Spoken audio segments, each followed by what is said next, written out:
Hi everyone, my name is Lisa Auster-Gussman and I am the youngest daughter of your wonderful professor.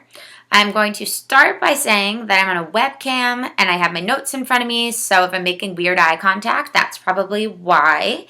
And also that if I were a Hollywood actress, this would be perfect because I could have a million cuts and it would all piece together perfectly. But because I'm not, I'm only going to do it one time. So, sorry, my computer is dying. So that might lead there to be funny pauses if something happens. So just disclaimer. Anyway, I'm Lisa Auster-Gussman. I am currently a PhD student in social psychology at University of Minnesota. And my primary area within social psychology is health psychology, which is what I will be talking to you about today. As a social psychologist, I recognize that a lot of what we perceive as personal choice is truly influenced by social networks, by social connections, by social situations. You saw in your readings for this week the impact that social networks can have on things like obesity, drinking, smoking behavior. So I'm just going to elaborate a little on that idea, beginning with a study that might be somewhat relevant to you all, since it looks at social networks within a freshman dorm. From there, I'm then going to talk a little bit about the health implications of social rejection, and then finally end on a positive note when we get there. So the research that I'm going to talk to you about first was done at Brown University. The network that these researchers looked at included 129 college freshmen in a single dorm there. The researchers first asked students to fill out a questionnaire that included questions about their drinking behavior, things like number of drinks per week, number of heavy drinking days they engaged in throughout the semester, and then a question about drinking problems that included things like blacking out, passing out, drinking and driving, engaging in sexual situations they later regretted, missing school or assignments, creating problems with friends, creating problems with significant others. I'm sure you get the idea. They then asked students to name up to 10 people from the residence hall who, to quote them, have been important to you since the start of the school year. These might be people you socialize with, study with, or regularly have fun with. These people may be roommates, friends, family members, people from work, or anyone you see as having had a significant impact on your life regardless of whether or not you liked them. They also asked them to name up to 10 people. That was it. So then they looked at sort of two different outcomes related to those social connections. The first one is the number of people up to 10 that someone named. So how many people someone feels connected to. And then the second thing is something they called centrality.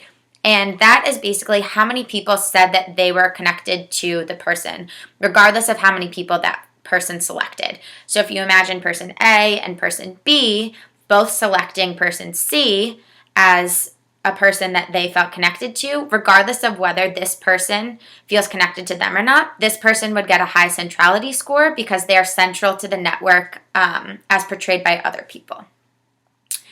So first, let's start with just a few descriptive statistics. On average, people reported drinking about 8 drinks per week and that they had had about 10 heavy drinking days during the fall semester. So my point here is not judgment, is not really to even make a guess about whether that's underreporting or overreporting or what that means, but just to point out that this is a network of people who are drinking.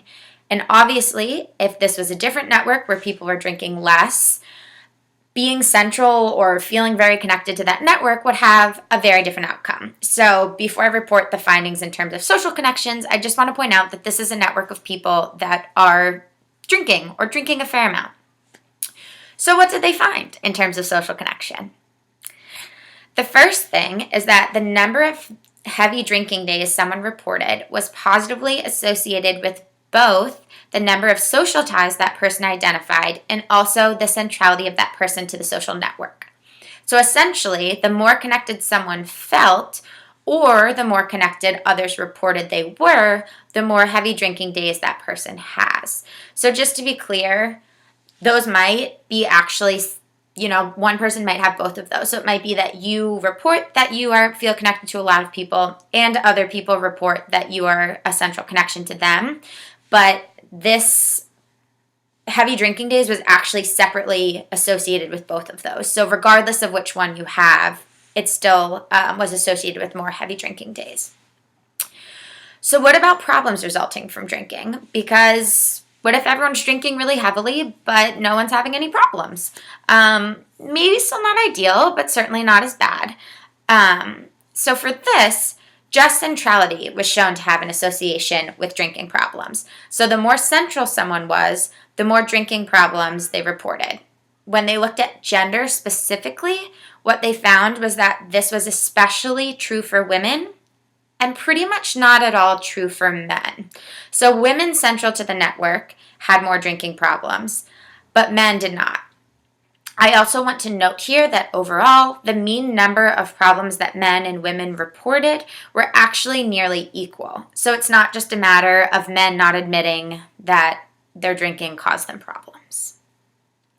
So it seems that being very socially connected can have some negative consequences, but what about the opposite? Since your reading's focused on connection, I'm going to talk a little bit about rejection because it actually has very bad consequences in terms of health also.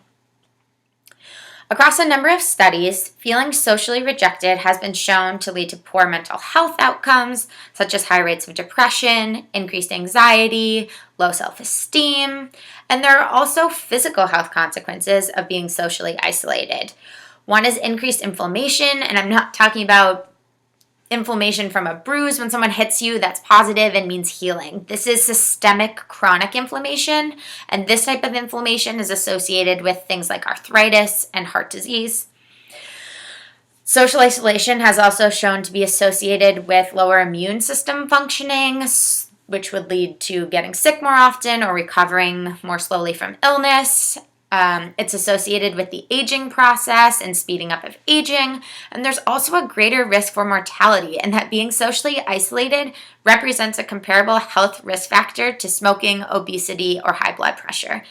What that is saying is essentially that being socially isolated is just as much of a risk for mortality as smoking is, and that not feeling socially isolated is just as much decreases your risk as not smoking.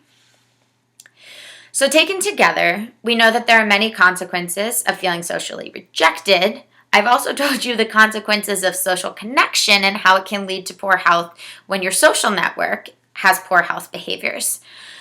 So I wanted to end on a positive note.